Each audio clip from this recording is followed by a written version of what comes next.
يا نبي سلام عليك يا رسول سلام عليك يا حبيب سلام عليك صلوات الله عليك.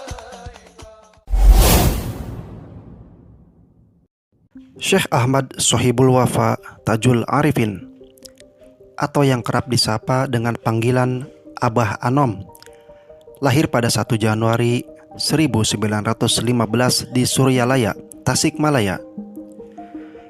Beliau merupakan anak kelima dari Syekh Abdullah Mubarak bin Nur Muhammad atau Abah Sepuh, pendiri pesantren Suryalaya, sebuah pesantren tasawuf yang khusus mengajarkan Thariqah Qadiriyah Naqsabandiyah atau TQN.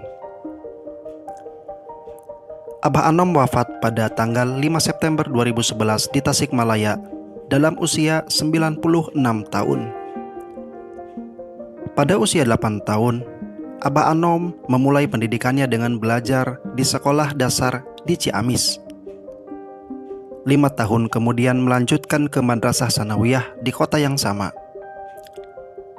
Usai Sanawiyah, barulah ia belajar ilmu agama Islam secara lebih khusus di berbagai pesantren.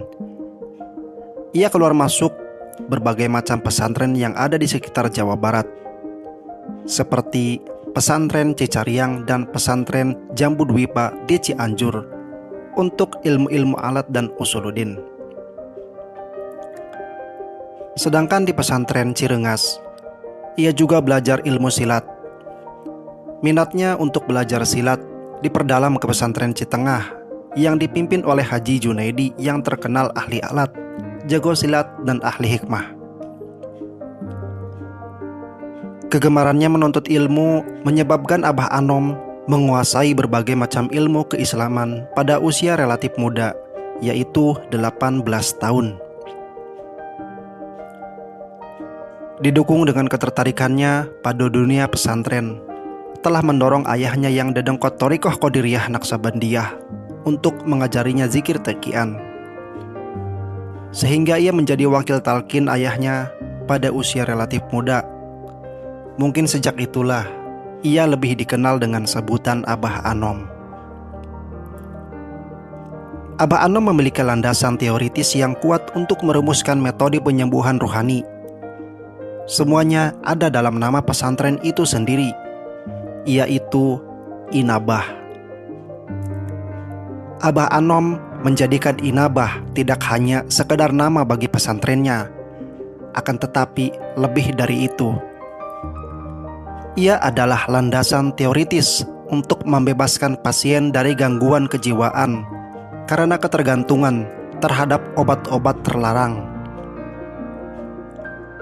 Dalam kacamata tasawuf, ia adalah nama sebuah peringkat ruhani atau makom yang harus dilalui seorang sufi dalam perjalanan rohani menuju Allah Subhanahu wa Ta'ala.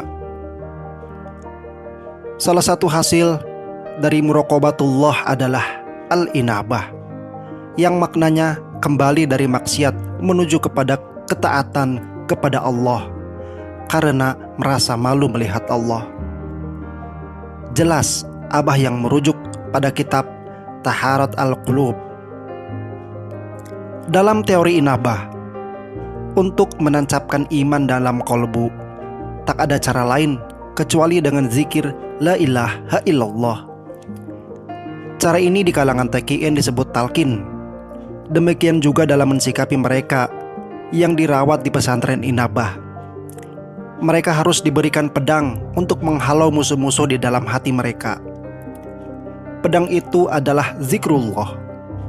Orang-orang yang dirawat di Inabah diperlakukan seperti orang yang terkena penyakit hati, yang terjebak dalam kesulitan, kebingungan, dan kesedihan. Mereka telah dilalaikan dan disesatkan setan sehingga tak mampu lagi berzikir padanya. Ibarat orang yang tak memiliki senjata lagi menghadapi musuh-musuhnya. Walhasil, obat untuk mereka adalah zikir. Sholat adalah salah satu bentuk zikir Menurut pandangan Abah Anom, para pasien itu belum dapat sholat karena masih dalam keadaan mabuk. Karena itu, langkah awalnya adalah menyadarkan mereka dari keadaan mabuk dengan mandi junub. Apalagi sifat pemabuk adalah ghadab atau pemarah, yang merupakan perbuatan syaitan yang terbuat dari api. Obatnya tiada lain kecuali air.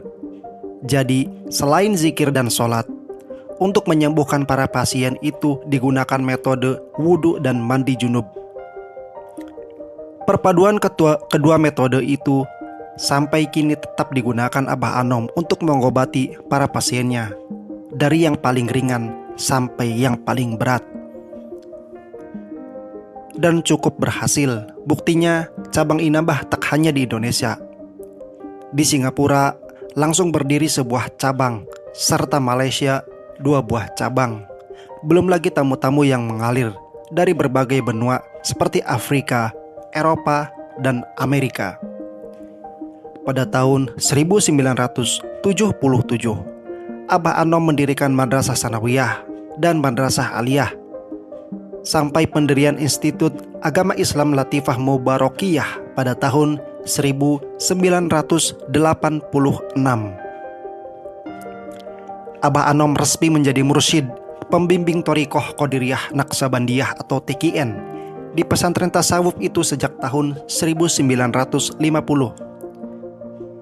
Sebuah masa yang rawan dengan berbagai kekerasan bersenjata antara berbagai kelompok yang ada di masyarakat, terutama antara DI/TII melawan TNI.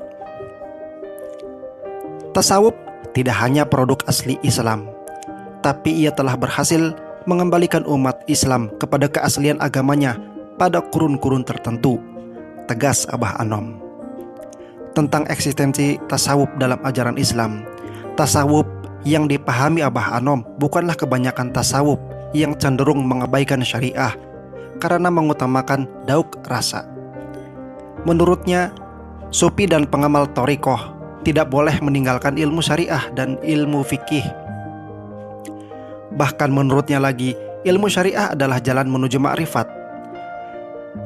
Ia sebagaimana lazimnya sosok sufi tak ingin terkenal. Ia amat sulit untuk diwawancarai wartawan karena beliau tak ingin dikenal orang, ungkap Ustadz Wahfiuddin, mubalik Jakarta yang menjadi salah seorang muridnya. Kendati demikian, ia bukanlah sosok sufi yang lari ke hutan-hutan dan gunung-gunung, seperti legenda sufi yang sering mampir ke telinga kita, yang hidup untuk dirinya sendiri dan menuding masyarakat sebagai musuh yang menghalangi dirinya dari Allah Subhanahu wa Ta'ala. Ia akrab dengan berbagai medan kehidupan, mulai dari pertanian sampai pertempuran.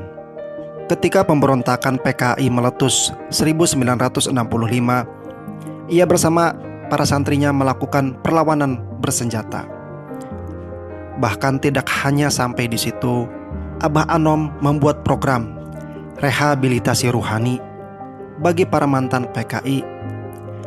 Tak heran jika Abah mendapat berbagai penghargaan dari Jawatan Rohani Islam Kodam Siliwangi, Gubernur Jawa Barat, dan instansi lainnya. Demikian biografi Abah Anom. Semoga bermanfaat bagi kita semua dan bisa menambah kecintaan kita kepada Allah Subhanahu wa Ta'ala.